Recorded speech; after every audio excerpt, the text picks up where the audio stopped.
Bonjour à tous. Alors aujourd'hui, je vais vous présenter un extrait du livre de Maxence Fermine, La petite marchande de rêve. Donc ça raconte l'histoire de Malo qui, le jour de son 11 ans, tombe dans la Seine et est aspiré dans un toboggan magique. Il va atterrir au royaume des ombres et il va devoir relever un énorme défi auprès de personnages étranges. L'auberge des Trois Brigands. Le 11e anniversaire de Malo fut un moment particulier, car c'est précisément ce jour-là qu'il disparut.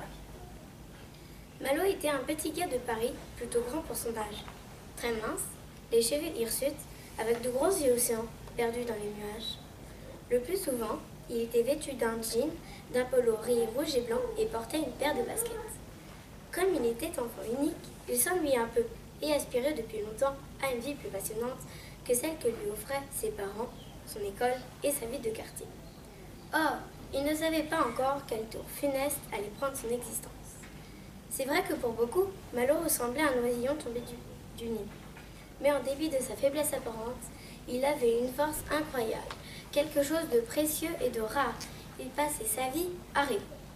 Ses quelques amis ainsi que ses professeurs au collège le trouvaient bien souvent dans la lune, car c'est là qu'il aimait passer le plus clair de son temps.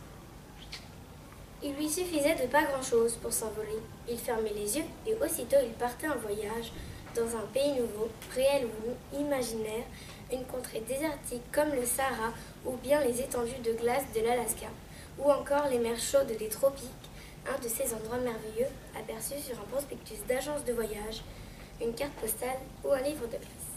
Son amie Clarisse, une petite fille très gaie et très vive, le trouvait original, fantasque, attachant, mais elle avait quelquefois du mal à le suivre.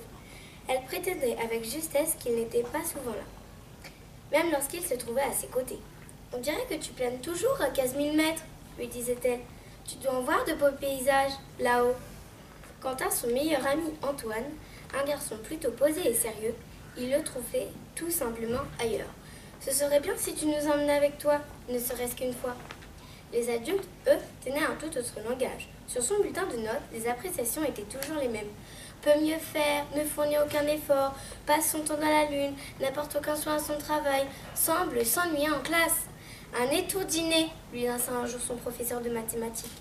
Vous n'irez pas loin dans la vie, en tout cas pas aussi loin que vos parents. Malo ne disait rien. Mais il lui semblait que ses parents, malgré leurs études et leur métier, n'étaient jamais allés très loin.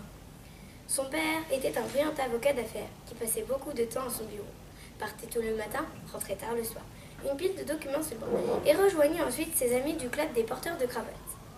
Il ne voyait pas que son fils grandissait plus vite qu'une de ces fleurs tropicales qu'on cultivait dans le cerf du jardin des plantes. Depuis longtemps, il avait oublié le pouvoir des songes. D'ailleurs, c'est à peine s'il avait encore le temps de rêver.